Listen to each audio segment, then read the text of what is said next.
Olá, mais uma vez, seja muito bem-vindo ao nosso canal, como também a nossa página no Facebook, meu canal Charles Araújo. Temos também o canal Igreja Aliança Mundial com o Reino de Deus, como também a nossa página Igreja Aliança Mundial com o Reino de Deus. Nós vamos estar nesse vídeo falando, acredito que de uma forma bem detalhada a respeito das duas testemunhas, porque não são poucas as confusões que as pessoas fazem a respeito de quem são as duas testemunhas. Uns acreditam que são Elias e Moisés, outro que é Enoque e Moisés, outros acreditam que são o Velho e o Novo Testamento. Enfim, são muitos os questionamentos, as linhas divisões. Mas eu te afirmo que depois de você olhar pela luz da Bíblia e entender não só os textos, mas todos os textos relacionado ao assunto, você vai ter uma conclusão bem ampla e bem clara de quem de fato são as duas testemunhas. Lembrando você também o seguinte: todas as vezes que uma pessoa tem um entendimento errado, a sua inspiração é errada, a sua direção a ser tomada é errada. E eu vou mostrar também sobre isso na própria Bíblia. Então já digo para você, não deixe de se inscrever no nosso canal, de seguir a nossa página para que nós possamos crescer. Eu quero começar esse estudo aqui em Lucas capítulo 10, porque é onde tem um exemplo prático da importância das duas testemunhas, onde o próprio Jesus enviou as duas testemunhas. Então, a partir daqui, a gente vai formatando uma ideia dentro da realidade, da importância das duas testemunhas e, obviamente, quem são essas duas testemunhas. Aqui no capítulo 10 de Lucas, diz assim, ó: depois disto, o Senhor designou outros 70 e os enviou de 2 em 2, para que o procedesse em cada cidade e lugar aonde ele estava para ir. Então veja só, aqui você vê aonde o próprio Jesus enviou de 2 em 2. Será que foi por acaso? Será que foi uma coincidência ou tinha um propósito nisto? O que é que você acha? Então, para que você possa entender a importância das duas testemunhas, eu quero ler Deuteronômio 19 a partir do verso 15. Deuteronômio 19 a partir do verso 15. Uma só testemunha não se levantará contra alguém por qualquer iniquidade ou qualquer pecado que essa pessoa tenha cometido, seja qual for o pecado. Pelo depoimento de 2 ou 3 testemunhas se estabelecerá o fato. Então aqui você já começa a perceber que a questão das duas testemunhas não é um caso isolado. Não foi coincidência, não foi por acaso que Jesus enviou de 2 em 2. Era 70 e ele enviou de 2 em 2. Então aqui em Deuteronômio se mostra a razão. Fazia parte dos regimentos do povo de Deus no tempo da lei, no tempo dos reis, para evitar injustiça contra alguém, para evitar falsas testemunhas. Então todas as vezes que alguém viesse trazer a acusação contra uma pessoa, tinha que ter pelo menos 2 ou mais testemunhas, para que não ocorresse que uma pessoa maquinasse uma falsa testemunha e ela por si só chegasse e fosse validada. Então está vendo aqui que está relacionado diretamente à prudência, à cautela, para evitar que fosse condenado um inocente, porque a palavra de Deus sempre combateu a respeito de falso testemunho. Entendendo isto, aí você pode dizer assim: ah, mas isso aí era na lei. O plano da salvação, a dispensação, digamos assim, que nós fazemos parte, não é mais da lei. Porém, os estatutos que é correto, independe de ser na lei ou na graça. Então vou mostrar para você que não é uma questão apenas do Velho Testamento, da lei. Aqui em Mateus capítulo 18, a partir do verso 15. Olha o que está escrito. Preste atenção aqui, ó. A mesma repetição preceito, o mesmo cuidado, a mesma ordenância, digamos assim, do Velho Testamento, estar aqui o próprio Jesus, que já tinha enviado de 2 em 2 pela mesma causa, para testemunhar a respeito da casa ou cidade que recebeu, porque as duas testemunhas eram testemunha contra ou a favor da casa que recebeu, da cidade que recebeu ou não. Inclusive o Senhor Jesus disse: vocês vão, ao chegar em uma casa, primeiro procure saber se a casa é digna da vossa paz. Se for, abençoe aquela casa, cure os enfermos que tem naquela casa. Mas caso contrário, aquela casa ou aldeia ou cidade que não for digna de receber vocês, também não receberá nós. Quem recebe a vocês, recebe a mim, que recebe o Pai.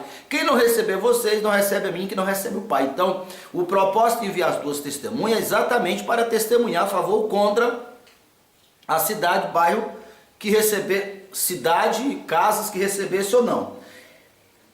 Aqui em Mateus capítulo 18, verso 15.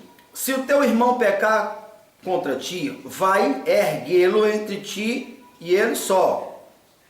Se ele te ouvir, ganhaste o teu irmão.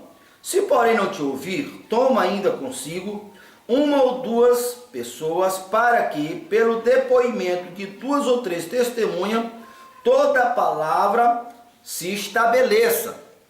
Então veja só que não se trata de uma questão do Velho Testamento. Aqui está já formatando o porquê das duas testemunhas. Agora, o questionamento é relacionado às duas testemunhas descrita em Apocalipse 11, aonde está escrito que Deus dará poder às suas duas testemunhas, e elas têm poder para fechar o céu quantas vezes quiserem, para transformar as águas dos rios em sangue quantas vezes quiserem. Todos que atentarem contra a testemunha devem morrer. Então, pela semelhança dos eventos acontecidos no ministério de Moisés, como também no ministério de Elias, é que se diz que as duas testemunhas do Apocalipse se trata de Elias e de Moisés, pelo fato de essa semelhança. Foi Elias que orou e fogo caiu do céu e queimou e destruiu os 430 profetas de Baal, como também foi também Elias que orou e o céu encerrou e não choveu por 3 anos e 6 meses.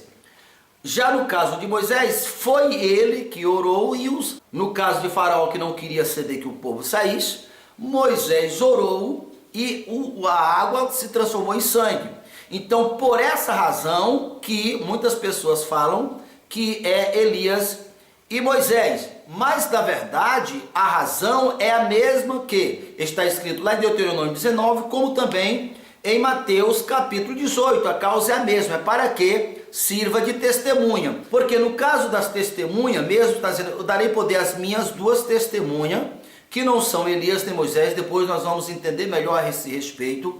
A causa é a mesma, pode ter 1000, 10.000 ou 100.000 testemunhas, mas eu acredito, já que foi o próprio Jesus que designou de 2 em 2, que assim essas testemunhas do final irá ser distribuído de 2 em 2, e o propósito é o mesmo, testemunhar contra ou a favor das atrocidades que irão acontecer, a favor daqueles que estão do lado de Deus. Então eles têm poder para destruir todos que atentaram contra a sua vida, eles têm autoridade para matar, porque aí já se começa a limpeza, o preparar do caminho para que o Senhor Jesus possa vir. Aí você pode questionar o seguinte: pastor, mas a Bíblia fala literalmente que Elias virá.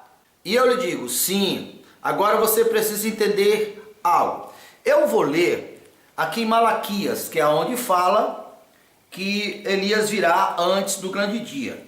Não é só em Malaquias, mas eu quero primeiramente falar em Malaquias para que você possa entender. Deixa eu procurar aqui Malaquias. Antes de nós entrar nesse assunto diretamente, o porquê que falam que Moisés e Elias, eu quero lembrar você da parábola que também Jesus contou, a parábola do rico e do Lázaro, tida lá em Lucas capítulo 16. Veja só, o Senhor Jesus contou uma parábola que um mendigo e um rico morreram no mesmo dia. O mendigo foi levado pelos anjos e o rico foi para o Hades, ou em algumas versões, para o inferno. E lá no Hades, o rico olhou e viu a Lázaro juntamente com Abraão. E o rico disse assim: Pai Abraão, peço por favor, peça que Lázaro molhe pelo menos a ponta do seu dedo para aliviar um pouco do tormento, porque eu estou aqui atormentado. Olha a resposta de Abraão: Filho, quem está do lado de cá não pode ir para o lado de lá, e nem do lado de lá pode vir para o lado de cá. Existe uma lacuna, existe uma separação, existe algo que é impossível passar para o lado de lá. Então, diante desse primeiro pedido, o rico fez o segundo pedido: Pai Abraão, pois eu te peço, já que Lázaro não pode vir aqui, peça que ele vá lá na minha casa, porque eu tenho 5 irmãos, e peça para ele avisar, ou pregar, ou testemunhar para os meus 5 irmãos, para que não aconteça que ele venha para esse lugar de tormento que eu estou. Olha a resposta de Abraão: Filho, lá na terra tem Moisés e os profetas. Observe que já são 2 nomes, Moisés e os profetas. Aqui não falam a respeito de Elias. E ele continuou: Então, se é para ele ouvir, ouça os vivos, ouça os que estão lá. Porque se não ouvir o vivo, como poderá ouvir quem já morreu? Então, aqui se desconstrói por completo essa ideia que Elias ou Moisés irá voltar, já que dentre os que morreram, que estão separados de um lado para outro, não pode um atravessar do lado para outro, mas também os que morreram não pode voltar para pregar, até porque cada pessoa é testemunha da sua época. Com certeza Elias e Moisés serão testemunha do seu tempo, da sua época, do período em que eles esteve na ativa, em corpo biológico. Porém, eles não podem ser as testemunhas do final dos tempos, porque aqui estaria quebrando várias doutrinas estabelecidas pelo próprio Deus. Como já falei nos vídeos anteriores, eu só quero frisar a resposta de Abraão. Mais um detalhe: observe que Abraão não conheceu pessoalmente Moisés, porque ambos viveram em época diferente. Com certeza, Abraão passou antes de Moisés existir. Obviamente, Moisés com certeza sabia da história de Abraão, mas Abraão não sabia da história de Moisés. Mas mesmo assim ele disse que lá na terra, ou aqui na terra, teria Moisés e os profetas. Isso dá a entender que, já que Abraão viveu antes de Jesus, então aquelas pessoas que estavam no exercício prático do seu ministério era representado por Moisés. Você vê nessa passagem aqui representado por Moisés, mas em outras representado por Elias, mostrando assim, por eles ter marcado a sua época, ter sido homens de Deus, que enfrentaram a tirania da sua geração, com o propósito de salvar pessoas. Nisto se assemelha com as testemunhas do final de todas as coisas. Então claramente se vê aqui, quando Abraão disse que Moisés e os profetas, não queria dizer que literalmente era Moisés, mas aqueles que estavam no ministério era representado por Moisés. Em nome de Jesus, pelas suas feridas eu já fui sarado, pelo seu sangue já fui comprado, tenho acesso direto ao trono da bênção. E como filho de Deus eu tenho direito à prosperidade, a paz, a saúde, a felicidade. Eu fiz uma aliança com o reino de